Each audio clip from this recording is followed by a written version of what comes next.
Alors, les différents types de canalisation maintenant. Le choix du matériau des conduites de distribution d'eau à l'intérieur du bâtiment doit être déterminé en fonction de l'hygiène. Les matériaux ne doivent pas altérer la qualité de l'eau distribuée. De la corrosion, la nature de l'eau ne doit pas corroder les canalisations. Le choix du matériau des conduites de distribution d'eau à l'intérieur du bâtiment est déterminé donc par rapport à ces conditions-là. Le transport de l'eau ne doit pas être à l'origine d'érosion des canalisations. Il convient donc de veiller à l'adéquation entre le matériau des conduites d'eau et la nature de l'eau à transporter. Toutes les eaux attaquent plus ou moins les métaux. Les eaux minérales sont les plus agressives. La température accentue les phénomènes chimiques dus à l'eau. La corrosion peut être due à la nature de l'eau, corrosion absolue. Choix des matériaux. Au déplacement de l'eau dans les canalisations, corrosion relative. Dimensionnement des installations. Donc pour être un peu plus clair, la corrosion donc peut être due à la nature de l'eau. Donc il va falloir faire attention au choix des matériaux. Et la corrosion peut être due au déplacement de l'eau dans les canalisations, donc il faut bien dimensionner les installations, donc les canalisations. Voilà. Donc les différents types de canalisation. Il y a d'abord les canalisations en cuivre. Le cuivre a acquis une position quasi exclusive dans les applications du bâtiment. Il est notamment employé pour sa bonne résistance à la corrosion extérieure et intérieure, sa résistance mécanique, son faible coefficient de frottement et sa facilité de mise en œuvre. Le cuivre est un matériau léger dont la mise en œuvre est rapide, ayant une bonne résistance mécanique, d'aspect agréable à l'œil.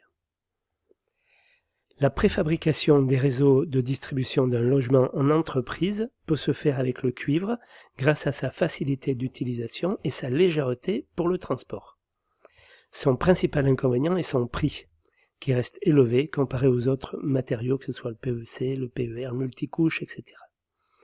Le cuivre peut être employé aussi bien pour le transport de l'eau froide, de l'eau chaude et du gaz sous pression que pour l'évacuation des eaux usées.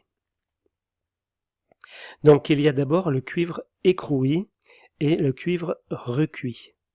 Donc le cuivre écroui se présente sous la forme de barres rigides de 4 à 6 mètres. Il est utilisé pour les parties visibles, on va dire, les parties de canalisation qui sont apparentes. Pour le cintrer, il est indispensable d'utiliser du matériel adapté, pince à cintrer ou cintreuse d'établi. Le cuivre recuit, jusqu'à 20 mm de diamètre, se présente sous forme de couronne de 10 ou 20 mètres de longueur.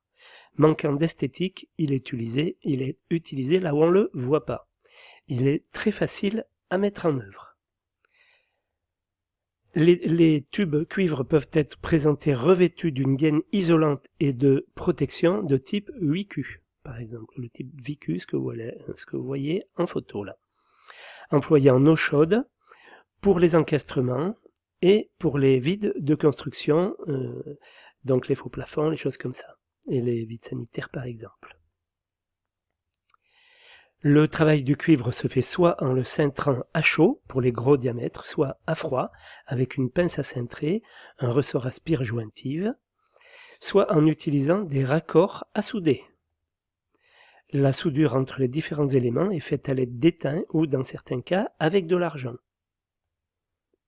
Donc il y a aussi des matières plastiques. Les matières plastiques permettent le transport de l'eau froide et de l'eau chaude sous pression, l'évacuation des eaux usées et des eaux vannes, et la ventilation des évacuations. Elles sont de type thermosoudables, modifiables à chaud.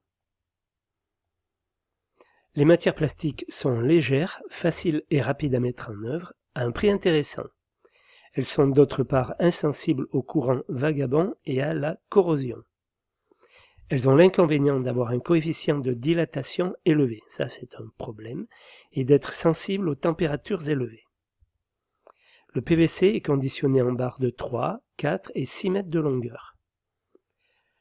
Le polyéthylène et le polyéthylène réticulé est livré en couronne de 50, 100 et 200 mètres.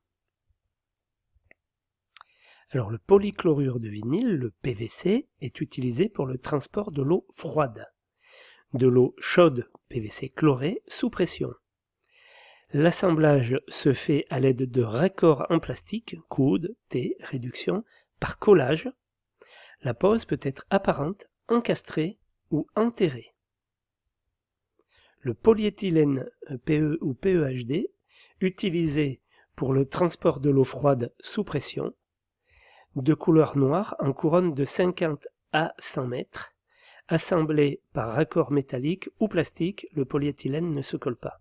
Voilà, donc le polyéthylène utilisé pour l'eau froide a donc ce liseré bleu là. Il est utilisé aussi pour la pose en enterré. Le polyéthylène réticulé, PER, utilisé pour le transport de l'eau froide et de l'eau chaude sous pression, couleur selon les fabricants, rouge, bleu ou autre, livré en couronne, température maximum admissible 80 degrés Celsius.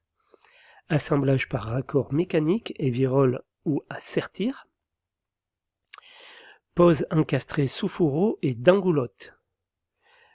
Pose possible noyée dans les dalles en béton à l'aide de fourreaux adaptés et de raccords spéciaux de type Sertirex.